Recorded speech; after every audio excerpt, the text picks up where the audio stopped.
वाहिगुरु जी का खालसा वाहिगुरु जी की फतेह। गुरु प्यारी गुरु सवारी साध संगत आप जी ਸਵੇਰ ਦੀ ਇਸ ਆਨਲਾਈਨ ਗੁਰਮਤਿ ਕਲਾਸ ਦੇ ਵਿੱਚ ਜੁੜ ਚੁੱਕੇ ਹੋ, ਜਿਸ ਵਿੱਚ ਆਪਾਂ ਲੜੀਵਾਰ ਸਿੱਖ ਇਤਿਹਾਸ ਵਾਚ ਰਹੇ ਹਾਂ। ਸਿੱਖ ਰਾਜ ਕਿਵੇਂ ਗਿਆ ਉਹ ਸਾਰੀ ਗੱਲਬਾਤ ਆਪਾਂ ਪਿਛਲੇ ਦਿਨਾਂ ਤੋਂ ਆਰੰਭ ਕੀਤੀ ਸੀ। ਮਹਾਰਾਜੇ ਰਣਜੀਤ ਸਿੰਘ ਤੋਂ ਲੈ ਕਰਕੇ ਆਪਾਂ ਇਤਿਹਾਸ ਆਰੰਭ ਕੀਤਾ ਸੀ ਤੇ ਚੱਲ ਰਹੀਆਂ ਹਨ ਸਿੱਖ ਤੇ ਅੰਗਰੇਜ਼ਾਂ ਦੀਆਂ ਜੰਗਾਂ, ਜੋ ਸਿੱਖਾਂ ਤੇ ਅੰਗਰੇਜ਼ਾਂ ਦੇ ਵਿਚਕਾਰ ਲੜੀਆਂ ਗਈਆਂ, ਜਿਨ੍ਹਾਂ ਨੂੰ ਸਿੱਖ ਐਂਗਲੋ ਯੁੱਧ ਕਿਹਾ ਜਾਂਦਾ, ਜਿਨ੍ਹਾਂ ਦੇ ਵਿੱਚ ਲਾਲ ਸਿੰਘ ਤੇ ਤੇਜਾ ਸਿੰਘ ਇਹਨਾਂ ਦੀਆਂ ਗਦਾਰੀਆਂ ਦਾ ਕਰਕੇ ਸਿੱਖ ਹਾਰ ਗਏ। ਪਰ ਅੰਗਰੇਜ਼ ਇਸ ਗੱਲ ਨੂੰ ਮੰਨਦੇ ਸਨ ਕਿ ਅੱਜ ਤੱਕ ਐਸੀ ਫੌਜ ਦੇ ਨਾਲ ਸਾਡਾ ਟਾਕਰਾ ਨਹੀਂ ਹੋਇਆ ਜਿਹੋ ਜਿਹੀ ਫੌਜ ਸਾਨੂੰ ਪੰਜਾਬ ਚੋਂ ਟੱਕਰੀ। ਉਹਨਾਂ ਨੇ ਸਾਰੇ ਹਿੰਦੁਸਤਾਨ ਤੇ ਕਬਜ਼ਾ ਕੀਤਾ, ਪਰ ਇਹੋ ਜਿਹੇ ਲੜਾਕੂ ਯੋਧੇ ਉਹਨਾਂ ਨੂੰ ਕਦੇ ਨਹੀਂ ਕਿਤੇ ਟੱਕਰੇ ਸੀ। ਇਸ ਕਰਕੇ ਸਿੱਖਾਂ ਦਾ ਲੋਹਾ ਅੰਗਰੇਜ਼ ਵੀ ਉਸ ਸਮੇਂ ਮੰਨ ਗਏ ਸਨ। ਸੋ ਇਹ ਜੰਗ ਦੇ ਆਪਾਂ ਕਾਰਨ ਪਿਛਲੇ ਦਿਨਾਂ 'ਚ ਕੀਤੇ ਆ। ਮੁਦਕੀ ਦੀ ਜੰਗ ਹੋਈ ਹੈ, ਉਹਦੇ ਕਾਰਨ ਕੀ ਸਨ ਪਿਛਲੇ ਦਿਨਾਂ 'ਚ ਆਪ ਜੀ ਨੇ ਸਰਵਣ ਕੀਤੇ। ਫਿਰ ਉਸ ਤੋਂ ਬਾਅਦ ਫੌਜਾਂ ਦਰਿਆ ਟੱਪਦੀਆਂ ਨੇ, ਦਰਿਆ ਤੋਂ ਉਰਲੇ ਪਾਸੇ ਸਭਰਾ ਨੇੜੇ ਡੇਰਾ ਕੀਤਾ ਜਾਂਦਾ ਹੈ ਕੱਚੇ ਕਿਲੇ ਦੇ ਵਿੱਚ। ਇੱਥੋਂ ਫਿਰ ਫੌਜ ਚੱਲ ਕੇ ਫਿਰੋਜ਼ਪੁਰ ਨੂੰ ਜਾਂਦੀ ਹੈ। ਲਾਲ ਸਿੰਘ ਕਹਿੰਦਾ ਆਪਾਂ ਫਿਰੋਜ਼ਪੁਰ ਛਾਉਣੀ ਤੇ ਹਮਲਾ ਨਹੀਂ ਕਰਨਾ, ਪਰ ਇਤਿਹਾਸ ਕਹਿੰਦਾ ਜੇ ਲਾਲ ਸਿੰਘ ਉਸ ਸਮੇਂ ਫੌਜ ਤੇ ਹਮਲਾ ਕਰ ਦਿੰਦਾ ਛਾਉਣੀ ਤੇ ਫਿਰੋਜ਼ਪੁਰ ਵਾਲੀ ਤੇ ਸਿੱਖਾਂ ਦੇ ਕੋਲ ਕਿਸੇ ਪ੍ਰਕਾਰ ਦਾ ਵੀ ਜਿਹੜਾ ਸੀ ਇਹ ਜਿੱਤ ਨਹੀਂ ਸੀ ਸਕਦੇ ਅੰਗਰੇਜ਼। ਪਰ ਲਾਲ ਸਿੰਘ ਕਹਿੰਦਾ ਨਹੀਂ, ਆਪਾਂ ਨਹੀਂ ਇਹਨਾਂ ਨਾਲ ਲੜਨਾ। ਫਿਰ ਉਹ ਤੋਂ ਬਾਅਦ ਮੁਦਕੀ ਵੱਲ ਜਦੋਂ ਵਾਪਸ ਆ ਰਹੇ ਆ, ਇੱਥੇ ਫਿਰ ਟਾਕਰਾ ਹੁੰਦਾ, ਇੱਥੇ ਲੜਾਈ ਆਰੰਭ ਹੁੰਦੀ ਆ। ਉਹ ਆਪ ਜੀ ਸਾਰਾ ਹਾਲ ਸਰਵਣ ਕੀਤਾ ਹੈ ਕਿ ਕਿਵੇਂ ਕਿਵੇਂ ਲੜਾਈ ਹੋਈ, ਕਿਵੇਂ ਸਿੱਖ ਜਿਹੜੇ ਜੁਝਾਰੂ ਲੜੇ। ਫਿਰ ਉਸ ਤੋਂ ਬਾਅਦ ਸਿੱਖ ਪਿੱਛੇ ਹਟਣੇ ਸ਼ੁਰੂ ਹੋ ਗਏ, ਜਿਵੇਂ ਲਾਲ ਸਿੰਘ ਛੱਡ ਕੇ ਗਿਆ। ਜਦੋਂ ਲਾਲ ਸਿੰਘ ਛੱਡ ਕੇ ਪਿੱਛੇ ਨੂੰ ਮੁੜਿਆ, ਫਿਰ ਉਸ ਤੋਂ ਬਾਅਦ ਬਾਕੀ ਸਿੱਖ ਜਿਹੜੇ ਸੀ ਖਾਲਸਾ ਫੌਜ ਉਹ ਇਕੱਲੀ ਜਿਹੜੀ ਲੜਨ ਵਾਸਤੇ ਰਹਿ ਗਈ ਮੈਦਾਨੇ ਜੰਗ ਦੇ ਵਿੱਚ। ਜਿਹੜੇ ਡੋਗਰੇ ਲਾਲ ਸਿੰਘ ਦੇ ਨਾਲ ਆਏ ਸੀ, ਮੁਸਲਮਾਨ ਕੋਈ ਡੋਗਰੇ ਆਏ ਸੀ, ਉਹ ਪਿੱਛੇ ਨੂੰ ਭੱਜ ਪਏ। ਫਿਰ ਇਹਦੇ ਨਾਲ ਜਿਹੜਾ ਸੀ 4 ਘੜੀ ਰਾਤ ਰਹਿੰਦੀ, ਮੈਦਾਨ ਜਿਹੜਾ ਸੀ ਖਾਲੀ ਹੋ ਗਿਆ, ਜੰਗ ਦਾ ਪਾਸਾ ਪਲਟ ਗਿਆ। ਅੰਗਰੇਜ਼ ਫੌਜ ਦੇ ਹੌਸਲੇ ਵੱਧ ਗਏ ਤੇ ਅੰਗਰੇਜ਼ ਸਿੱਖ ਤੇ ਹੌਲੀ ਹੌਲੀ ਪਿੱਛੇ ਹਟਣਾ ਸ਼ੁਰੂ ਕਰ ਦਿੱਤਾ। ਸਿੱਖਾਂ ਨੇ ਯੁੱਧ ਨੇਤਾ ਵੇਖ ਕੇ ਹੈਰਾਨ ਹੋ ਗਏ ਕਿ ਸਿੱਖ ਪਿੱਛੇ ਹਟਦੇ ਹੋਏ ਵੀ ਤਿੱਤਰ ਬਿੱਤਰ ਨਹੀਂ ਹੋਏ। ਸਿੱਖਾਂ ਨੂੰ ਹਨੇਰੇ ਨੇ ਆਪਣੀ ਬੁੱਕਲ 'ਚ ਲਕੋ ਲਿਆ ਤੇ ਅੰਤ ਫਿਰ ਇਹ ਲੜਾਈ ਸਮਾਪਤ ਹੋਈ। ਫਿਰ ਉਸ ਤੋਂ ਬਾਅਦ ਅੱਗੇ ਕੀ ਹੁੰਦਾ ਇਹ ਆਪਾਂ ਅੱਜ ਗੱਲ ਕਰਨੀ ਹੈ। ਸੋ ਆਪ ਜਿੰਨੇ ਵੀ ਗੁਰਮੁਖ ਪਿਆਰੇ ਜੁੜੇ ਹੋ, ਸਾਰੀ ਸੰਗਤ ਦਾ ਧੰਨਵਾਦ। ਆਓ ਆਪਾਂ ਆਰੰਭ ਕਰੀਏ ਕਲਾਸ ਨੂੰ। ਤੇ ਸਾਧ ਸੰਗਤ, ਅੰਗਰੇਜ਼ਾਂ ਦਾ ਹੀ ਹੌਸਲਾ ਨਹੀਂ ਸੀ ਪਿਆ ਕਿ ਉਹ ਸਿੱਖਾਂ ਦਾ ਵਧੇਰੇ ਪਿੱਛਾ ਕਰਨ, ਸਗੋਂ ਸਾਰੀ ਰਾਤ ਉਹ ਡਰ ਦੇ ਵਿੱਚ ਰਹੇ ਕਿ ਸਿੱਖ ਕਿਤੇ ਪਰਤ ਨਾ ਪੈਣ। ਇਹ ਲੜਾਈ ਨੇ ਸਾਬਤ ਕਰ ਦਿੱਤਾ ਕਿ ਸਿੱਖ ਉਹਨਾਂ ਸਾਰੀਆਂ ਫੌਜਾਂ ਤੇ ਸਿਪਾਹੀਆਂ ਨਾਲੋਂ ਚੰਗੇ ਆ ਜਿਨ੍ਹਾਂ ਨਾਲ ਹਿੰਦੁਸਤਾਨੀ ਫੌਜ ਨੇ ਅੱਜ ਤੱਕ ਲੜਨਾ ਪਿਆ। ਜਿਨ੍ਹਾਂ ਦੇ ਨਾਲ ਸਾਰੀ ਰਾਤ ਅੰਗਰੇਜ਼ੀ ਫੌਜ ਨੇ ਮੋਰਚਿਆਂ 'ਚ ਕੱਟੀ। ਜਿਹੜੇ ਖਾਲੀ ਮੈਦਾਨ ਵੇਖ ਕੇ ਅੰਗਰੇਜ਼ਾਂ ਨੇ ਫਤਿਹ ਦੇ ਵਾਜੇ ਵਜਾਏ। ਮੈਦਾਨ ਸੁੰਨਿਆ ਪਿਆ ਹੋਇਆ ਸੀ। ਸਿੱਖਾਂ ਦੀਆਂ 17 ਤੋਪਾਂ ਅੰਗਰੇਜ਼ਾਂ ਦੇ ਹੱਥ ਲੱਗੀਆਂ ਉਸ ਸਮੇਂ, ਤੇ ਇਹ ਫਤਿਹ ਬੜੇ ਮਹਿੰਗੇ ਮੁੱਲ 'ਚ ਲਈ ਸੀ, ਕਿਉਂਕਿ ਸਰ ਰਾਬਰਟ ਸੇਲ, ਸਰ ਜਾਨ ਮੈਕਾਲਸਿਕ ਤੇ ਬ੍ਰਿਗੇਡੀਅਰ ਬੋਲਟ ਇਹ ਸਾਰੇ ਮਾਰੇ ਗਏ। ਮਤਲਬ ਮੇਨ ਇਹਨਾਂ ਦੇ ਸਿਪਾਹੀ, ਮੇਨ ਇਹਨਾਂ ਦੇ ਯੋਧੇ ਮਾਰੇ ਗਏ। ਕੁੱਲ ਨੁਕਸਾਨ 13 ਅੰਗਰੇਜ਼ ਅਫਸਰ ਮਾਰੇ ਗਏ, 2 ਦੇਸੀ ਅਫਸਰ ਭਾਵ ਹਿੰਦੁਸਤਾਨ ਦੇ ਜਿਹੜੇ ਸਿਪਾਹੀ ਸਨ ਉਹ ਮਾਰੇ ਗਏ, ਤੇ 200 ਸਿਪਾਹੀ ਜਿਹੜੇ ਸੀ ਕੁੱਲ ਮਾਰੇ ਗਏ। 2 ਦੇਸੀ ਅਫਸਰ ਤੇ 200 ਸਿਪਾਹੀ ਕੁੱਲ ਮਾਰੇ ਗਏ। 39 ਅੰਗਰੇਜ਼ ਅਫਸਰ, 9 ਦੇਸੀ ਅਫਸਰ, 600 ਸਿਪਾਹੀ ਜ਼ਖਮੀ ਹੋਏ ਸਨ। ਇੰਨਾ ਕੀ ਨੁਕਸਾਨ ਲਗਭਗ ਸਿੱਖਾਂ ਦਾ ਹੋਇਆ। ਜੇ ਕਦੇ ਸਿੱਖਾਂ ਦੇ ਜਰਨੈਲ ਦੇਸ਼ ਭਗਤ ਹੁੰਦੇ, ਜੇ ਉਹਨਾਂ ਦੇ ਅੰਦਰ ਥੋੜੀ ਬਹੁਤੀ ਵੀ ਵੀਰਤਾ ਹੁੰਦੀ, ਤੇ ਇਹ ਫਿਰ ਜਿਹੜਾ ਸੀ ਨਾ ਇਸ ਜੰਗ ਦਾ ਸਿੱਟਾ ਕੁਝ ਹੋਰ ਹੋਣਾ ਸੀ। ਕਰਨਲ ਮੈਲੀਸਨ ਇਸ ਫਤਿਹ ਨੂੰ ਫਤਿਹ ਨਹੀਂ ਸੀ ਮੰਨਦਾ। ਉਹ ਲਿਖਦਾ ਕਿ ਇਹਦੇ ਵਿੱਚ ਸ਼ੱਕ ਹੈ ਕਿ ਫਤਿਹ ਨੇ ਬਿਲਕੁਲ ਅੰਗਰੇਜ਼ਾਂ ਦੇ ਕਦਮ ਚੁੰਮੇ ਹੋਣ।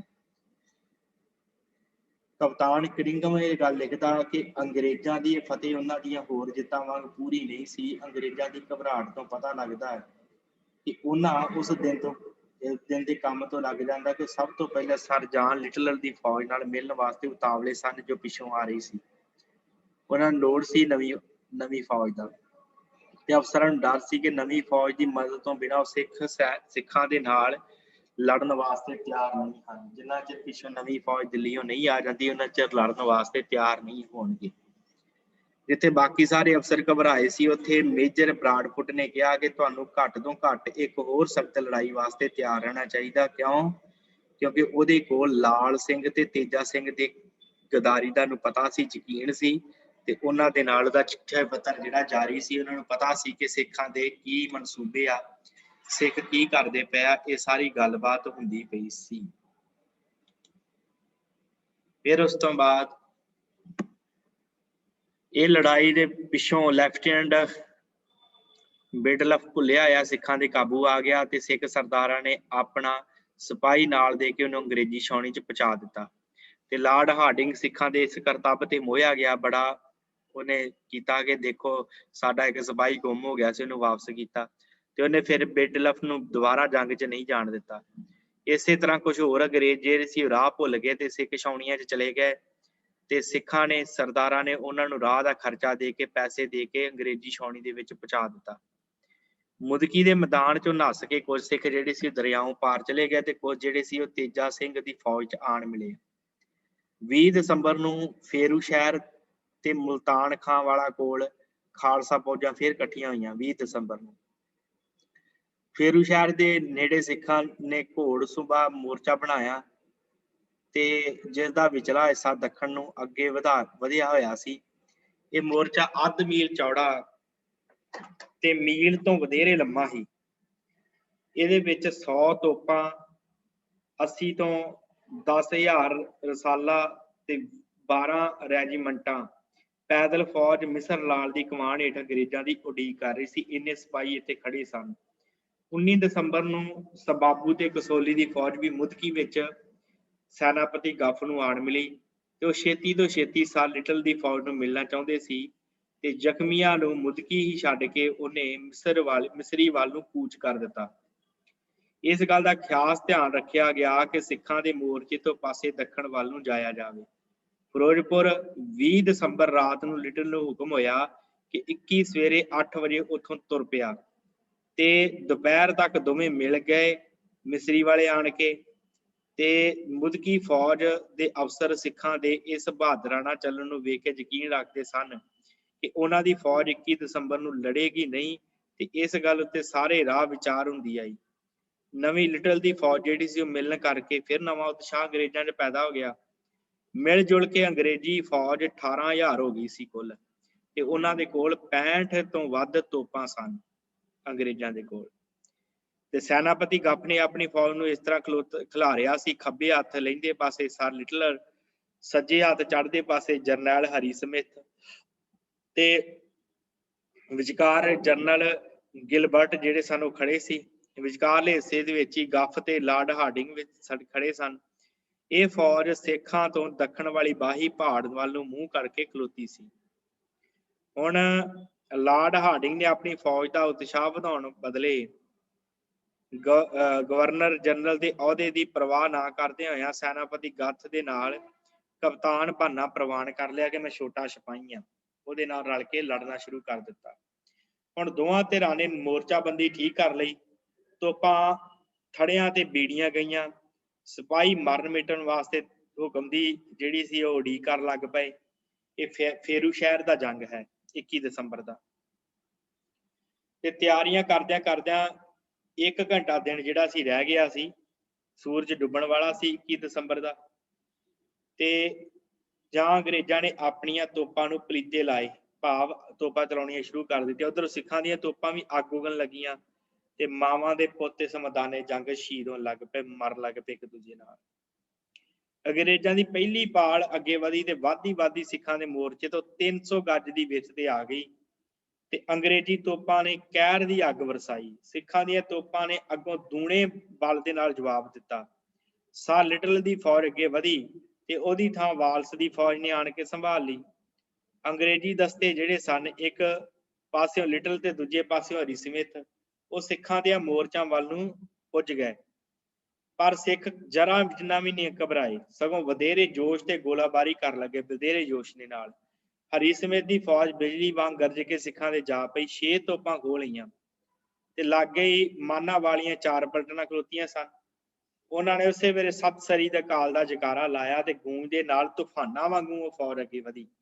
इक्को दम हल्ला बोलिया ते उन्हां 6 ਦੀਆਂ 6 तोपां वापस लै लईआं ते पहले वाले ठिकाणिਆਂ ते बीड़ के फिर अंगार वगाउणे शुरू कर दित्ते।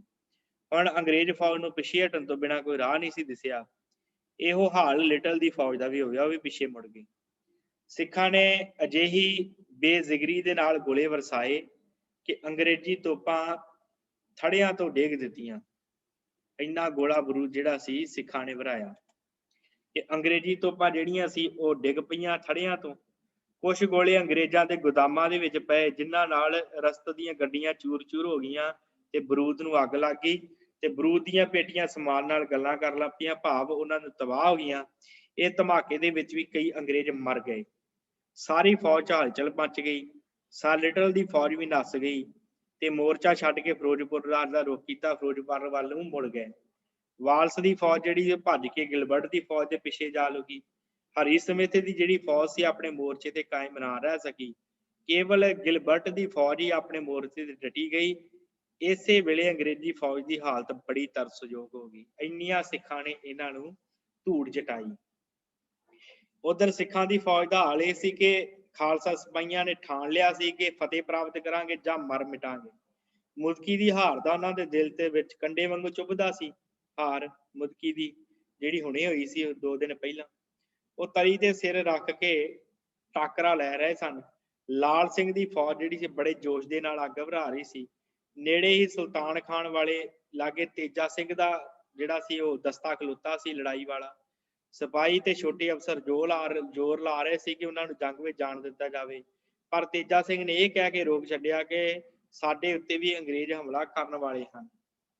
ਹੁਣ ਤੇਜ ਸਿੰਘ ਆਪਣੀ ਫੌਜ ਨੂੰ ਲਾਲ ਸਿੰਘ ਦੀ ਫੌਜ ਦੇ ਨਾਲ ਮਿਲਾ ਦਿੰਦਾ ਤੇ ਦੁਸ਼ਮਣ ਦੇ ਬਚਣ ਦੀ ਕੋਈ ਆਸ ਨਹੀਂ ਸੀ। ਜੇ ਤੇਜਾ ਸਿੰਘ ਲਾਲ ਸਿੰਘ ਨਾਲ ਰਲ ਜਾਂਦਾ, ਭਾਵ ਦੋਵੇਂ ਫੌਜਾਂ ਇਕੱਠੀਆਂ ਹੋ ਜਾਂਦੀਆਂ। ਹੁਣ ਜਿਵੇਂ ਜਿਵੇਂ ਇਹਨੂੰ ਹਨੇਰਾ ਹੁੰਦਾ ਜਾਂਦਾ, ਤਿਵੇਂ ਤਿਵੇਂ ਅੰਗਰੇਜ਼ੀ ਫੌਜ ਦੀ ਘਬਰਾਹਟ ਵੱਧਦੀ ਜਾਂਦੀ। ਕਿਨਿੰਗਮ ਨੇ ਇਹਦੀ ਲੜਾਈ ਦਾ ਹਾਲ ਲਿਖਿਆ, ਕਹਿੰਦਾ ਤੋਪਾਂ ਥੜਿਆਂ ਤੋਂ ਡਿੱਗ ਪਈਆਂ, ਬਰੂਦ ਸਿੱਕਾ ਹਵਾ ਚ ਉੱਡਣ ਲੱਗਾ, ਦਸਤੇ ਰਾਹ ਚ ਰੁਕੇ ਗਏ, ਬਟਾਲੀਅਨਾਂ ਭੱਜ ਗਈਆਂ ਤੇ ਉਹਨਾਂ ਦੇ ਸਿਪਾਹੀ ਇੱਧਰ ਉੱਧਰ ਖਿੱਲਰ ਗਏ। ਹਨੇਰੇ ਤੇ ਸਿੱਖਾਂ ਦੇ ਟਾਕਰੇ ਤੇ ਨੇ ਅੰਗਰੇਜ਼ਾਂ ਨੂੰ ਘਬਰਾਹਟ ਦੇ ਵਿੱਚ ਪਾ ਦਿੱਤਾ। ਸਾਰੀਆਂ ਰੈਜੀਮੈਂਟਾਂ ਨੇ ਸਿਪਾਹੀ ਮਿਲਗੋਭਾ ਕਰ ਰਹੇ ਸਨ। ਜਰਨੈਲਾਂ ਨੂੰ ਆਪਣੀ ਫਤਿਹ ਉੱਤੇ ਸ਼ੱਕ ਸੀ। ਕਰਨੈਲ ਨੂੰ ਪਤਾ ਨਹੀਂ ਸੀ ਕਿ ਉਹਨਾਂ ਦੀਆਂ ਰੈਜੀਮੈਂਟਾਂ ਨਾਲ ਕੀ ਬੀਤੀ ਹੈ। ਦੁਸ਼ਮਣ ਦੀਆਂ ਕੁਝ ਪਾਲਾਂ ਤੋੜੀਆਂ ਨਹੀਂ ਗਈਆਂ ਸਨ। ਸਿੱਖਾਂ ਨੇ ਆਪਣੀਆਂ ਤੋਪਾਂ ਦਾ ਮੂੰਹ ਉਹਨਾਂ ਭੁੱਖੇ ਧਿਆਏ ਥੱਕੇ ਹੋਏ ਸਿਪਾਹੀਆਂ ਭਾਵ ਅੰਗਰੇਜ਼ਾਂ ਵੱਲੋਂ ਕਰ ਦਿੱਤਾ, ਜੋ ਪਾਲੇ ਦੇ ਅੱਗੇ ਅੱਗ ਸੇਕ ਵਾਸਤੇ ਤੇ ਘਾਹ ਫੂਸ ਬਾਲੀ ਬੈਠੇ ਸਨ। ਅੰਗਰੇਜ਼ ਬੜੇ ਡਰ ਤੇ ਘਬਰਾਹਟ ਵਿੱਚ ਸਨ। ਅੰਗਰੇਜ਼ ਫੌਜ ਉੱਪਰੀ ਮੁਲਕਾਂ ਵਿੱਚ ਜਿਵੇਂ ਹਿੰਦੁਸਤਾਨ ਵਿੱਚ ਵੀ ਬੜੀ ਚੰਗੀ ਸਾਬਤ ਹੋ ਚੁੱਕੀ ਸੀ ਤੇ ਜਦੋਂ ਇਹਨਾਂ ਨੂੰ ਪਤਾ ਲੱਗਾ ਹੈ ਕਿ ਇਹ ਜਿੱਤਦੇ ਆਏ ਸਨ, ਕਿ ਇਹਨਾਂ ਨੇ ਪਹਿਲੀ ਵਾਰੀ ਵੇਖਿਆ ਕਿ ਇੱਥੇ ਆਣ ਕੇ ਸਾਡਾ ਕਿੰਨਾ ਨੁਕਸਾਨ ਹੋਇਆ। ਕੁਝ ਘੰਟਿਆਂ ਦੇ ਵਿੱਚ ਹੀ ਇਹ ਦੂਰ ਦੇਸ਼ ਤੋਂ ਆਏ ਅੰਗਰੇਜ਼ ਜਿਹੜੇ ਸੀ, ਇਹਨਾਂ ਨੂੰ ਪਤਾ ਲੱਗ ਗਿਆ ਕਿ ਸਾਡਾ ਜਿਹੜਾ ਦੁਸ਼ਮਣ ਹੈ, ਜਿਹੜੇ ਸਿੱਖ ਹਨ, ਉਹ ਬਹੁਤ ਬਹਾਦਰ ਤੇ ਚੰਗੇ ਢੰਗ ਦੇ ਨਾਲ ਲੜਨਾ ਜਾਣਦੇ ਹਨ।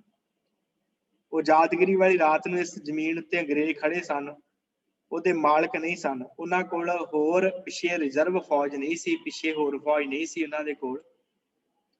ਜਦੋਂ ਦੁਸ਼ਮਣ ਕੋਲ ਦੂਜਾ ਦਲ ਖਲੋਤਾ ਸੀ ਤੇ ਉਹ ਦੁਸ਼ਮਣ ਸਿੱਖ ਦੇ ਨਾਲ ਲੜਾਈ ਕਿਵੇਂ ਕਰ ਸਕਦੇ ਸੀ। ਸੋ ਫਿਰੋਜ਼ਪੁਰ ਵੱਲੋਂ ਹਟ ਜਾਣਾ ਹੀ ਇਹਨਾਂ ਨੇ ਚੰਗਾ ਸਮਝਿਆ।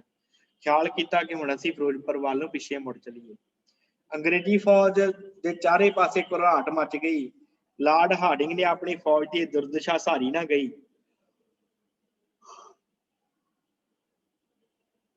ਉਹਨੇ ਆਪਣੀ ਘੜੀ ਤੇ ਤਮਗਾ ਲਾ ਕੇ ਆਪਣੇ ਪੁੱਤਰ ਨੂੰ ਦਿੱਤਾ ਤੇ ਇੱਕ ਜਸ਼ੀਲਾ ਜੱਥਾ ਲੈ ਕੇ ਤੋਪਾਂ ਦੇ ਤੋਪਖਾਨੇ ਤੇ ਜਾ ਪਿਆ। ਸਿੱਖਾਂ ਦੇ ਤੋਪਖਾਨੇ ਤੇ ਇੱਕ ਤੋਪ ਜੋ ਮਿੰਟ ਪਿੱਛੋਂ ਅੱਗ ਉਗਲ ਰਹੀ ਸੀ ਜਾ ਕਾਬੂ ਕੀਤੀ ਤੇ ਕਿੱਲ ਠੋਕ ਕੇ ਉਹਦਾ ਮੂੰਹ ਬੰਦ ਕਰ ਦਿੱਤਾ। ਅੱਗੋਂ ਸਿੱਖ ਸਿਪਾਹੀਆਂ ਨੇ ਬੜੀ ਵੀਰਤਾ ਦੀ ਹੱਦ ਕਰ ਦਿੱਤੀ।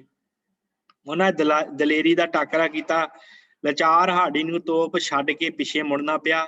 ਥੋੜੇ ਚਿਰ ਪਿੱਛੋਂ ਤੋਪ ਫੇਰ ਉਸੇ ਤਰ੍ਹਾਂ ਅੱਗ ਭਰਾਉਣ ਲੱਗ ਪਈ। सिख सिपाही ते अंग्रेज जरनैल ਦੋਵੇਂ ਧਿਰਾਂ ਸੋਭਾ ਦੇ ਅਧਿਕਾਰੀ ਸਨ, ਕਿਉਂਕਿ ਦੋਵੇਂ ਧਿਰਾਂ ਬੜੀ ਵੀਰਤਾ ਦੇ ਨਾਲ ਲੜਦੀਆਂ ਸਨ। ਦੋਵਾਂ ਦੇ ਵਿੱਚ ਕੋਈ ਫਰਕ ਨਹੀਂ ਸੀ। ਬੜੇ ਵੀਰਤਾ ਦੇ ਨਾਲ, ਬੜੇ ਯੁੱਧ ਕਰਨ ਦੇ ਢੰਗ ਦੇ ਨਾਲ ਲੜਦੀਆਂ ਪਈਆਂ ਸਨ। ਪਰ ਕਦੇ ਸਿੱਖ ਫੌਜਾਂ ਕੋਲ ਹਰੀ ਸਿੰਘ ਨਲੂਆ ਤੇ ਮਹਾਰਾਜਾ ਰਣਜੀਤ ਸਿੰਘ ਵਰਗਾ ਸੈਨਾਪਤੀ ਹੁੰਦਾ ਤੇ ਲੜਾਈ ਦਾ ਸਵਾਦ ਆ ਜਾਂਦਾ। ਇਤਿਹਾਸਕਾਰ ਲਿਖਦਾ, ਜੇ ਕਿਤੇ ਰਣਜੀਤ ਸਿੰਘ, ਮਹਾਰਾਜਾ ਰਣਜੀਤ ਸਿੰਘ ਜਾਂ ਹਰੀ ਸਿੰਘ ਨਲੂਆ ਹੁੰਦਾ ਤੇ ਇਸ ਲੜਾਈ ਦਾ ਆਨੰਦ ਆ ਜਾਣਾ ਸੀ, ਮਜ਼ਾ ਆ ਜਾਣਾ ਸੀ। ਹੁਣ ਸਾਰੀ ਰਾਤ 21 ਤਰੀਕ ਨੂੰ ਗੋਲਾਬਾਰੀ ਹੁੰਦੀ ਰਹੀ। ਇਹ ਰਾਤ ਅੰਗਰੇਜ਼ਾਂ ਨੇ ਕਿਵੇਂ ਕੱਟੀ, ਇਹ ਉਹਨਾਂ ਦੀਆਂ ਚਿੱਠੀਆਂ ਤੋਂ ਪਤਾ ਲੱਗਦਾ। ਲਾਰਡ ਹਾਰਡਿੰਗ ਉਹ ਲਿਖਦਾ, ਕਹਿੰਦਾ ਕਿ 21 ਦੀ ਰਾਤ ਮੇਰੀ ਜ਼ਿੰਦਗੀ ਦੀ ਇੱਕ ਅਣਹੋਣੀ ਰਾਤ ਸੀ।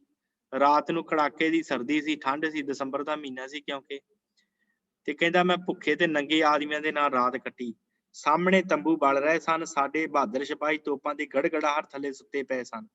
ਸਾਰੀ ਰਾਤ ਗੋਲੀਆਂ ਦੀ ਠਾਠ ਹੁੰਦੀ ਰਹੀ, ਸਿੱਖਾਂ ਦੇ ਜਕਾਰੇ, ਸਾਡੇ ਅੰਗਰੇਜ਼ੀ ਹੁਰੇ ਦੇ ਨਾਰੇ, ਸਿਪਾਹੀਆਂ ਦੇ ਦੌੜਨ ਦਾ ਖੜਾਕ, ਜ਼ਖਮੀਆਂ ਦੀ ਚੀਖ ਪੁਕਾਰ ਮਿਲ ਕੇ ਇੱਕ ਡਰਾਉਣਾ ਸਮਾਂ ਬਣਾ ਰਹੀ ਸੀ।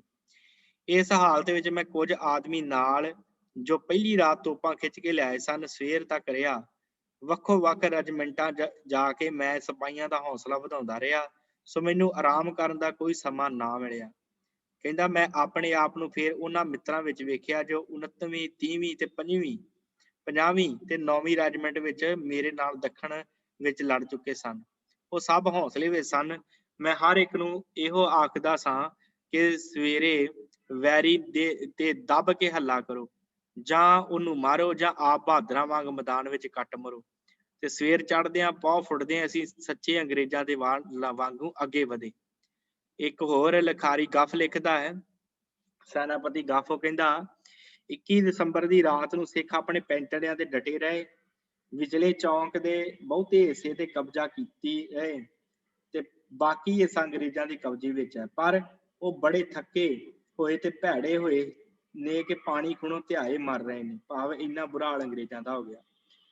ਤੇ ਚਾਰਲਸ ਗੱਫ ਨੇ ਆਰਥਰ ਡੀਨ ਸਾਹਿਬ ਨਾਂ ਦੀ ਕਿਤਾਬ ਦੇ ਵਿੱਚ ਲਿਖਦਾ, ਕਹਿੰਦਾ ਕਿ 21-22 ਦੀ ਵਿਚਲੀ ਰਾਤ ਜਿਹੜੀ ਸੀ, ਜਿਸ ਦੇ ਬਾਰੇ ਕਿਹਾ ਜਾਂਦਾ ਕਿ ਹਿੰਦੁਸਤਾਨ ਦੀ ਕਿਸਮਤ ਦਾ ਛਾਬਾ ਪਲੜਾ ਡੋਲ ਰਿਹਾ ਸੀ, ਠੀਕ ਹੀ ਇੱਕ ਬੁਰੀ ਰਾਤ ਸੀ, ਖਾਸ ਕਰ ਸੈਨਾਪਤੀ ਗੱਫ ਤੇ ਗਵਰਨਰ ਜਨਰਲ ਹੈਡਿੰਗ ਵਾਸਤੇ, ਜਦੋਂ ਕਿ ਸ਼ੇਰ ਦਿਲ ਬਹਾਦਰਾਂ ਦੇ ਦਿਲ ਡਹਿਲ ਰਹੇ ਸਨ। ਥਕਾਵਟ, ਭੁੱਖ ਤੇ ਕਹਿਰ ਦੀ ਸਰਦੀ, ਜਾਨ ਮਾਲ ਦਾ ਨੁਕਸਾਨ, ਫੱਟੜ ਦੋਸਤਾਂ ਤੇ ਸਾਥੀਆਂ ਦੀ ਆਹ, ਦੁਸ਼ਮਣ ਦੇ ਜਕਾਰੇ, ਲਗਾਤਾਰ ਗੋਲੀਬਾਰੀ, ਇਹ ਸਾਰੀਆਂ ਚੀਜ਼ਾਂ ਉਹਨਾਂ ਦੇ ਹੌਸਲੇ ਨਾ ਢਾ ਸਕੀਆਂ। ਉਹ ਜਾਣਦੇ ਸਨ ਕਿ ਸਵੇਰ ਨਵਾਂ ਹਮਲਾ ਹੋਵੇਗਾ। ਉਹਨਾਂ ਨੂੰ ਦੇਸੀ ਫੌਜ ਦੀ ਕਾਮਯਾਬੀ ਤੇ ਸ਼ੱਕ ਸੀ, ਕਿਉਂਕਿ ਪਹਿਲੀਆਂ ਦੋ ਲੜਾਈਆਂ ਦੇ ਨਤੀਜੇ ਉਹਨਾਂ ਦੇ ਹੌਸਲੇ ਟੁੱਟੇ ਹੋਏ ਸਨ।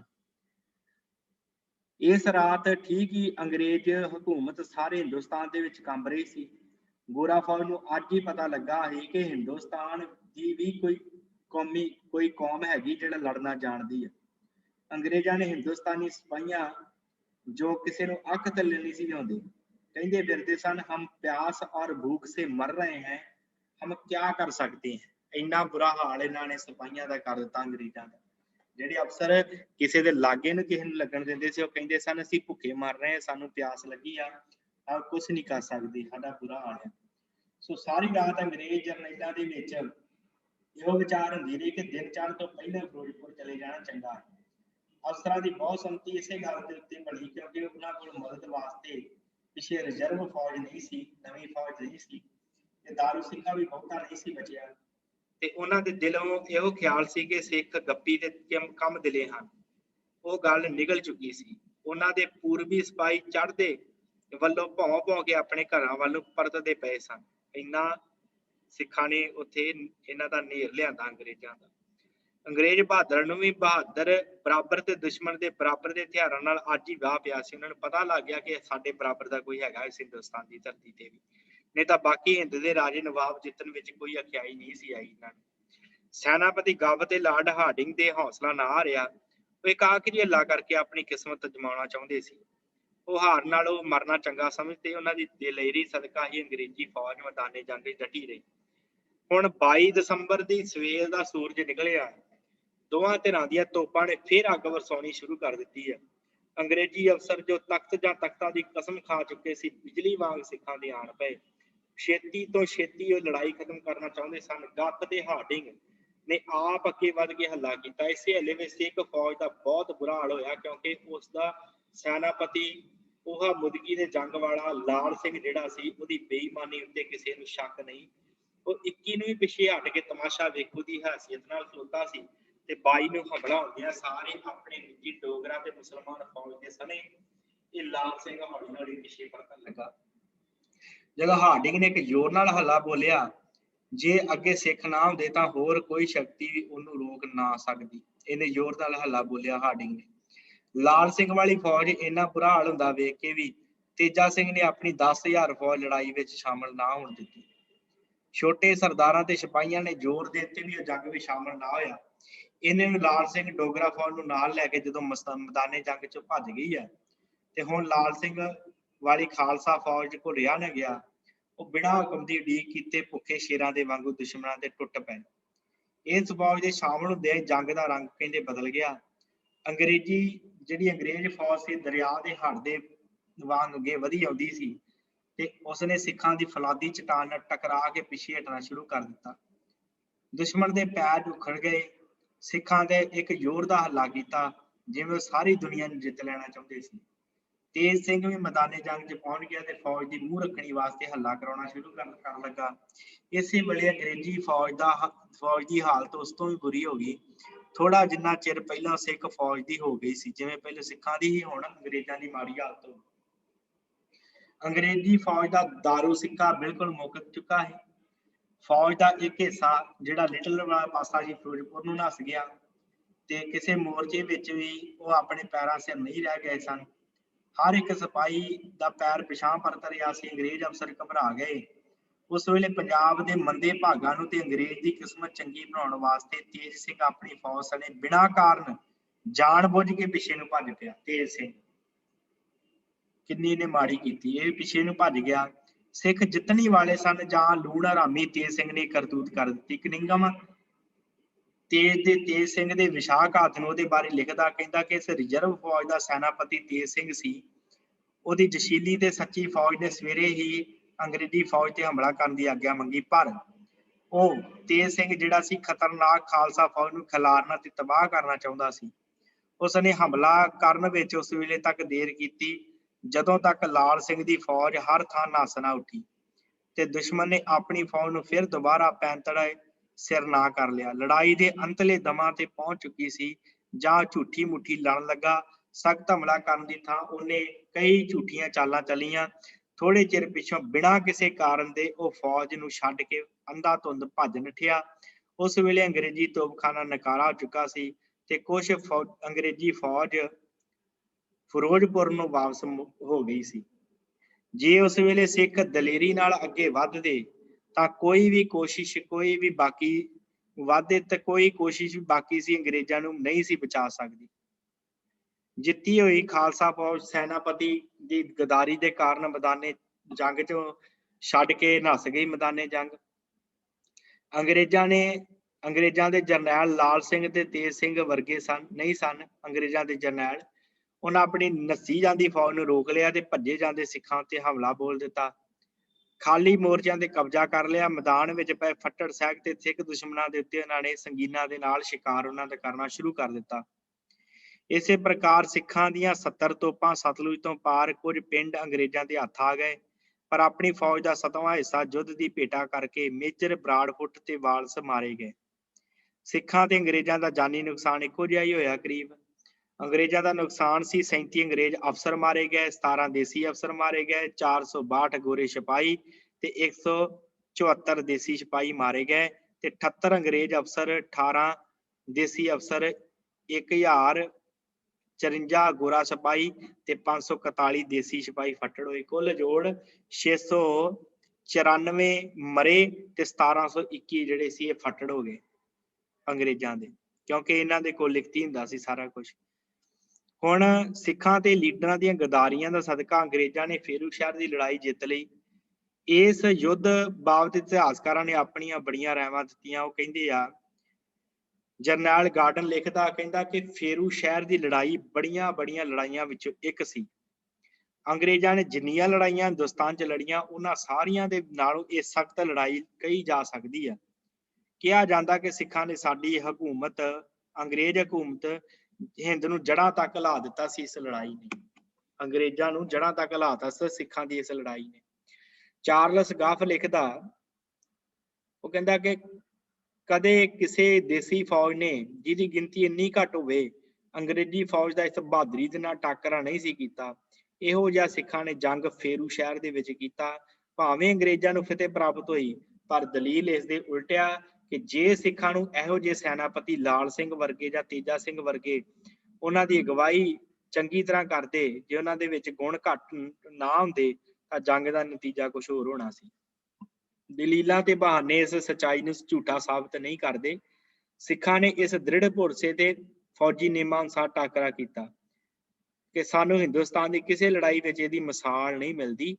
ਸਿੱਖਾਂ ਦੀ ਇਹ ਸਫਲਤਾ ਰਣਜੀਤ ਸਿੰਘ ਦੇ ਅਖਤਿਆਰ ਕੀਤੇ ਗਏ ਨਵੇਂ ਜੰਗੀ ਢੰਗ ਦਾ ਨਤੀਜਾ ਸੀ। ਲੜਾਈ ਦਾ ਜੰਗੀ ਢੰਗ ਸਿੱਖਣ ਤੇ ਸਮਝਣ ਵਿੱਚ ਸਿੱਖ ਬਾਕੀ ਸਾਰੀਆਂ ਦੇਸੀ ਫੌਜਾਂ ਦੇ ਨਾਲੋਂ ਚੰਗੇ ਤੇ ਸਿਆਣੇ ਸਨ। ਇਹ ਗੱਲ ਅੰਗਰੇਜ਼ ਅਫਸਰ ਗੱਫ ਆਰਥਰ ਡੀ ਇੰਸ ਲਿਖਦਾ। ਇੱਕ ਇਤਿਹਾਸਕਾਰ ਹੈ J.M. ਡੋਲਡੀ, ਅੰਗਰੇਜ਼ ਇਤਿਹਾਸਕਾਰ, ਉਹ ਲਿਖਦਾ ਕਿ ਇਹਨਾਂ ਦੋਹਾਂ ਹਮਲਿਆਂ ਮੁਦਕੀ ਤੇ ਫੇਰੂ ਸ਼ਹਿਰ ਦਾ ਹਮਲਾ ਜਿਹੜਾ ਇਹਨਾਂ ਦੇ ਪਿੱਛੋਂ ਸਿੱਖ ਫੌਜ ਦੇ ਸਰਦਾਰਾਂ ਦੇ ਹਜ਼ਾਰਾਂ ਵਿਸਾਖਘਾਤ ਤੇ ਵੀ ਭਾਵ ਜੇ ਇਹਨਾਂ ਦੋਹਾਂ ਲੜਾਈਆਂ ਵਿੱਚ ਵਿਸਾਖਘਾਤ ਨਾ ਕਰਦੇ ਤਾਂ ਅੰਗਰੇਜ਼ ਆਪਣਾ ਸਰਬੰਸ ਨਾਸ ਹੋਣ ਤੋਂ ਨਹੀਂ ਸੀ ਬਚਾ ਸਕਦੇ। ਇਹਨਾਂ ਸਿੱਖਾਂ ਨੇ ਡਟ ਕੇ ਮੁਕਾਬਲਾ ਕੀਤਾ ਸੀ ਪਰ ਇਹਨਾਂ ਦੋਵਾਂ ਦੀ ਲਾਲ ਸਿੰਘ ਤੇ ਤੇਜਾ ਸਿੰਘ ਦੀ ਜਿਹੜੀ ਸਾਧ ਸੰਗਤ ਗਦਾਰੀ ਕਰਕੇ ਸਿੱਖ ਦੇ ਵਿੱਚ ਹਾਰ ਗਏ। ਉੱਪਰ ਲਿਖਿਆ, ਸ਼ਾਹ ਮੁਹੰਮਦ ਦਾ ਇੱਕ ਸਰਕਾਰ ਬਾਝੋਂ ਫੌਜਾਂ ਜਿੱਤ ਕੇ ਅੰਤ ਨੂੰ ਹਾਰੀਆਂ ਜੀ। ਕਿਉਂ? ਕਿਉਂਕਿ ਸਰਕਾਰ ਮਹਾਰਾਜਾ ਰਣਜੀਤ ਸਿੰਘ ਤੋਂ ਬਿਨਾਂ ਫੌਜ ਦੀ ਕਮਾਂਡ ਕਿਸੇ ਵਿੱਚ ਨਹੀਂ ਸੀ ਸਾਂਭਣ ਦੇ ਵਿੱਚ। ਜਿੱਤਦੀ ਦੀ ਫੌਜ ਜਿਹੜੀ ਸੀ ਹਾਰ ਗਈ, ਜਿੱਤਦੀ। ਕਨਿੰਗਮ ਲਿਖਦਾ, ਕਹਿੰਦਾ ਕਿ ਜੇ ਕੋਈ ਆਦਮੀ ਸਿੱਖ ਫੌਜ ਨੂੰ ਚੰਗੀ ਤਰ੍ਹਾਂ ਲੜਾਉਣ ਵਾਲਾ ਹੁੰਦਾ ਤਾਂ ਅੰਗਰੇਜ਼ਾਂ ਦਾ ਫਿਰੋਜ਼ਪੁਰ ਨੂੰ ਵਾਪਸ ਮੁੜਨਾ ਸਿੱਖਾਂ ਦੇ ਹੱਕ ਵਿੱਚ ਫੌਜੀ ਵਿਚਾਰ ਤੋਂ ਚੰਗਾ ਸਾਬਤ ਹੁੰਦਾ। ਪਰ ਦੁਸ਼ਮਣ ਦੀ ਫੌਜ ਦੇ ਲੀਡਰ ਗਦਾਰ ਸਨ। ਇਸ ਵਾਸਤੇ ਨਿਡਰ ਹੋ ਕੇ ਮੈਦਾਨ ਵਿੱਚ ਲੜਨਾ ਚੰਗਾ ਸੀ। ਅੰਗਰੇਜ਼ੀ ਫੌਜ ਨੂੰ ਪਹਿਲੀ ਵਾਰ ਬਰਾਬਰ ਦੇ ਹਥਿਆਰਬੰਦ ਦੁਸ਼ਮਣ ਦੇ ਨਾਲ ਲੜਨਾ ਪਿਆ। ਪਹਿਲੀ ਵਾਰੀ ਕਹਿੰਦੇ ਸਾਨੂੰ ਕੋਈ ਬਰਾਬਰ ਦਾ ਟੱਕਰਿਆ, ਅੰਗਰੇਜ਼ਾਂ ਨੇ ਗੱਲ ਕਹੀ। ਇਹ ਸਾਰਾ ਕੁਝ ਲਾਲ ਸਿੰਘ ਤੇ ਤੇਜਾ ਸਿੰਘ ਦੀ ਗਦਾਰੀ ਦਾ ਸਦਕਾ ਹੋਇਆ। ਇੱਕ ਥਾਂ ਨਹੀਂ, ਵਾਰ-ਵਾਰ ਇਤਿਹਾਸਕਾਰਾਂ ਨੇ ਇਹਨਾਂ ਦੋਵਾਂ ਦੀਆਂ ਕਰਤੂਤਾਂ ਨੂੰ ਨਸ਼ਰ ਕੀਤਾ, ਲਿਖਿਆ ਹੈ। ਕਨਿੰਗਮ ਕਹਿੰਦਾ, ਤੇਜਾ ਸਿੰਘ ਖਾਲਸਾ ਫੌਜ ਨੂੰ ਤਬਾਹ ਕਰਨਾ ਚਾਹੁੰਦਾ ਸੀ। ਮੈਕਗਰੇਗਰ ਇਸ ਗੱਲ ਨੂੰ ਲਿਖਦਾ, ਕਹਿੰਦਾ ਕਿ ਸਿੱਖ ਸਰਦਾਰ ਆਪਣੀ ਫੌਜ ਨੂੰ ਬਰਬਾਦ ਕਰਨਾ ਚਾਹੁੰਦੇ ਸਨ। ਕਨਿੰਗਮ ਇੱਕ ਥਾਂ ਹੋਰ ਲਿਖਦਾ, ਉਹ ਕਹਿੰਦਾ ਕਿ ਜੇ ਕਿਤੇ ਲਾਲ ਸਿੰਘ ਤੇ ਤੇਜਾ ਸਿੰਘ ਅੰਗਰੇਜ਼ ਜੇਤੂਆਂ ਦੇ ਮਾਤੇ ਤੇ ਵਜ਼ੀਰ ਬਣ ਕੇ ਕੰਮ ਕਰਨਾ ਚਾਹੁੰਦੇ ਸੀ ਕਿ ਅਸੀਂ ਅੰਗਰੇਜ਼ਾਂ ਦੇ ਅਧੀਨ ਵਜ਼ੀਰ ਬਣੀਏ। ਇਸ ਵਾਸਤੇ ਉਹਨਾਂ ਨੇ ਫਿਰੋਜ਼ਪੁਰ ਤੇ ਹਮਲਾ ਨਾ ਕੀਤਾ ਤੇ ਅੰਗਰੇਜ਼ ਅਫਸਰਾਂ ਨੂੰ ਆਪਣੀ ਹਮਦਰਦੀ ਦੀਆਂ ਗੁਪਤ ਚਾਲਾਂ ਤੋਂ ਉਹਨਾਂ ਨੇ ਜਾਣੂ ਕਰਾ ਦਿੱਤਾ ਸੀ, ਗੁਪਤ ਚਾਲਾਂ ਤੋਂ। ਹੁਣ ਤੁਸੀਂ ਆਪ ਹੀ ਫੈਸਲਾ ਕਰ ਲਓ ਕਿ ਲੜਾਈ ਦਾ ਕੀ ਸਿੱਟਾ ਨਿਕਲਿਆ। ਸਿੱਖ ਕਿਉਂ ਹਾਰੇ? ਸਿੱਖ ਤਾਂ ਨੱਸ ਕੇ ਸਤਲੁਜ ਟੱਪ ਗਏ ਤੇ ਅੰਗਰੇਜ਼ੀ ਫੌਜ ਮੈਦਾਨੇ ਜੰਗ 'ਚ ਖਿਲਰੀ ਪਈ ਸੀ। ਸਿੱਖ ਕਾਹਦੇ ਵਾਸਤੇ ਹਾਰੇ? ਇਹਨਾਂ ਦੋਵਾਂ ਦੀ ਗਦਾਰੀ ਕਰਕੇ, ਕਿਉਂਕਿ ਇਕੱਠੇ ਹੋ ਕੇ ਲੜ ਨਹੀਂ ਸੀ ਸਕਦੇ। ਇਸ ਵੇਲੇ ਅੰਗਰੇਜ਼ਾਂ ਕੋਲ ਜੰਗੀ ਸਮਾਨ ਮੁੱਕ ਚੁੱਕਾ ਸੀ। ਉਹਨਾਂ ਮਜਬੂਰਨ ਕੁਝ ਦਿਨ ਲੜਾਈ ਬੰਦ ਰੱਖੀ। ਸਿੱਖ ਫੇਰ ਦਰਿਆਓਂ ਪਾਰ ਫਤਿਹਗੜ੍ਹ ਸਭਰਾ ਦੇ ਮੈਦਾਨ 'ਚ ਜਾ ਇਕੱਠੇ ਹੋਏ। ਇਹ ਵੇਖ ਕੇ ਅੰਗਰੇਜ਼ ਫੇਰ ਘਬਰਾ ਗਏ। ਉਹਨਾਂ ਨੂੰ ਡਰ ਸੀ ਕਿ ਜੇ ਸਿੱਖਾਂ ਨੇ ਦਿੱਲੀ ਤੋਂ ਆਉਂਦਾ ਸਮਾਨ ਲੁੱਟ ਲਿਆ ਤੇ ਬੜੀ ਮੁਸ਼ਕਲ ਬਣ ਜਾਣੀ ਹੈ। ਸੋ 17 ਜਨਵਰੀ ਨੂੰ ਹਰੀ ਸਮੇਤ ਫੌਜ ਲੈ ਕੇ ਲੁਧਿਆਣੇ ਵੱਲ ਤੁਰ ਪਿਆ ਤੇ ਉਹਨੇ ਜਾਂਦਿਆਂ ਹੀ ਬਿਨਾਂ ਗੋਲੀ ਦਾਗਣ ਦੇ ਧਰਮਕੋਟ ਤੇ ਕਬਜ਼ਾ ਕਰ ਲਿਆ ਤੇ 20 ਜਨਵਰੀ ਨੂੰ ਜਗਰਾਓਂ ਜਾ ਕੇ ਕਿਲਾ ਵੀ ਜਾ ਉਹਨੇ ਮੱਲਿਆ ਹਰੀ ਸਮੇਤ ਨੇ। ਸੋ ਇਸ ਤੋਂ ਬਾਅਦ ਇੱਕ ਜਿਹੜਾ ਸੀ ਲੁਧਿਆਣੇ ਵੱਲ ਨੂੰ ਚਲਾ ਗਿਆ ਸੀ ਰਣਜੋਰ ਸਿੰਘ ਆਪਣੀ ਸੈਨਾ ਲੈ ਕੇ। ਉਹ ਫਿਰ ਜੰਗ ਬੱਦੋਵਾਲ ਦਾ ਕਿਵੇਂ ਹੁੰਦਾ? ਉਹ ਬੱਦੋਵਾਲ ਦਾ ਜੰਗ ਜਿਹੜਾ ਹੈ, ਅਲੀਵਾਲ ਦਾ ਬੱਦੋਵਾਲ ਦਾ ਜੰਗ, ਇਹ ਆਪਾਂ ਆਉਣ ਵਾਲੇ ਦਿਨਾਂ ਦੇ ਵਿੱਚ ਵਿਚਾਰਾਂਗੇ। ਸੋ ਇੱਥੇ ਹੀ ਸਾਧ ਸੰਗਤ ਕਲਾਸ ਦੀ ਸਮਾਪਤੀ ਹੈ। ਅੱਜ ਆਪਾਂ ਫੇਰੂ ਸ਼ਹਿਰ ਦਾ ਜਿਹੜਾ ਜੰਗ ਹੈ ਉਹ ਵਿਚਾਰਿਆ, ਜਿਹਦੇ ਵਿੱਚ ਖਾਲਸੇ ਨੇ ਡਟ ਕੇ ਇਹਨਾਂ ਅੰਗਰੇਜ਼ਾਂ ਦਾ ਮੁਕਾਬਲਾ ਕੀਤਾ ਤੇ ਅੰਗਰੇਜ਼ ਸਰਕਾਰ ਇਹ ਗੱਲ ਚਾਹੁੰਦੀ ਸੀ ਕਿ ਸਵੇਰ ਵੇਲੇ ਅਸੀਂ ਸੁਲਾਹ ਕਰ ਲੈਣੀ ਤੇ ਮੈਦਾਨ ਛੱਡ ਜਾਣਾ। ਪਰ ਜੇ ਕਿਤੇ ਸਿੱਖਾਂ ਦੇ ਨਾਲ ਇਹ ਅੰਗਰੇਜ਼, ਜੇ ਕਿਤੇ ਇਹਨਾਂ ਦੇ ਆਪਣੇ ਸਿੱਖਾਂ ਦੇ ਨਾਲ ਧੋਖਾ ਨਾ ਕਰਦੇ, ਤੇਜਾ ਸਿੰਘ ਵਰਗੇ, ਲਾਲ ਸਿੰਘ ਵਰਗੇ ਨਾ ਧੋਖਾ ਕਰਦੇ ਡੋਗਰੇ, ਤੇ ਸਿੱਖਾਂ ਦਾ ਜਿਹੜਾ ਇਤਿਹਾਸ ਕੁਝ ਹੋਰ ਹੋਣਾ ਸੀ। सिखां ने कमर तोड़ के रख देनी सी अंग्रेजां दी। पर इन्हां दी गदारियां करके ते सिख फौज नूं जिहड़ा सी इह मूंह देखना पिया, इह हार दा मूंह देखना पिया। इसे करके शाह मुहम्मद दा जंगनामा आप जी ने पढ़ना किते मिले तुहानूं। ਉਹ लिखदा शाह मुहम्मद दा एक सरकार बाजों फौजां जित के अंत नूं हारियां जी। कहंदा अंत ਨੂੰ ਫੌਜਾਂ ਜਿੱਤਦੀਆਂ ਹਾਰ ਗਈਆਂ ਜਦੋਂ ਲਾਲ ਸਿੰਘ ਤੇ ਤੇਜਾ ਸਿੰਘ ਨੇ ਗਦਾਰੀ ਕੀਤੀ। ਕਿਉਂ ਹਾਰੀਆਂ? ਕਿਉਂਕਿ ਉਹਨਾਂ ਦੇ ਕੋਲ ਮਹਾਰਾਜਾ ਰਣਜੀਤ ਸਿੰਘ ਵਰਗਾ ਕੋਈ ਬਹਾਦਰ ਸੂਰਮਾ ਨਹੀਂ ਸੀ, ਕੋਈ ਸਰਕਾਰ ਨਹੀਂ ਸੀ। ਜੇ ਕਿਤੇ ਉਹ ਕਹਿੰਦਾ ਮਹਾਰਾਜਾ ਰਣਜੀਤ ਸਿੰਘ ਇਸ ਯੁੱਧ ਦੀ ਅਗਵਾਈ ਕਰਦੇ ਜਾਂ ਕਿਤੇ ਇਸ ਯੁੱਧ ਦੀ ਅਗਵਾਈ ਹਰੀ ਸਿੰਘ ਨਲੂਏ ਵਰਗੇ ਯੋਧੇ ਕਰਦੇ, ਅਕਾਲੀ ਫੂਲਾ ਸਿੰਘ ਵਰਗੇ ਯੋਧੇ ਕਰਦੇ, ਹੋ ਸਕਦਾ ਸੀ ਇਸ ਮੈਦਾਨੇ ਜੰਗ ਦੇ ਵਿੱਚ ਸਿੱਖ ਜਿੱਤ ਜਾਂਦੇ। ਪਰ ਇਹਨਾਂ ਦੀਆਂ ਗਦਾਰੀਆਂ ਕਰਕੇ ਜਿਹੜੇ ਅੱਗੇ ਲੱਗੇ ਸਨ, ਲਾਲ ਸਿੰਘ ਤੇ ਤੇਜਾ ਸਿੰਘ, ਇਹਨਾਂ ਦੀਆਂ ਗਦਾਰੀਆਂ ਕਰਕੇ ਸਿੱਖ ਫੌਜ ਜਿਹੜੀ ਹਾਰ ਗਈ ਤੇ ਹਾਰ ਕੇ ਸਤਲੁਜ ਤੋਂ ਪਾਰ ਫਿਰ ਸਭਰਾ ਜਾ ਕੇ ਇਕੱਠੀ ਹੋਈ ਆ। ਇੱਧਰ ਬੱਦੋਵਾਲ ਦੀ ਜੰਗ ਕਿਵੇਂ ਹੁੰਦੀ ਹੈ, ਇਹ ਆਪਾਂ ਆਉਣ ਵਾਲੇ ਦਿਨਾਂ 'ਚ ਵਿਚਾਰਾਂਗੇ। ਸੋ ਇੱਥੇ ਸਮਾਪਤੀ ਹੈ। ਹੋਈਆਂ ਭੁੱਲਾਂ ਚੁੱਕਾਂ ਦੀ ਖਿਮਾ।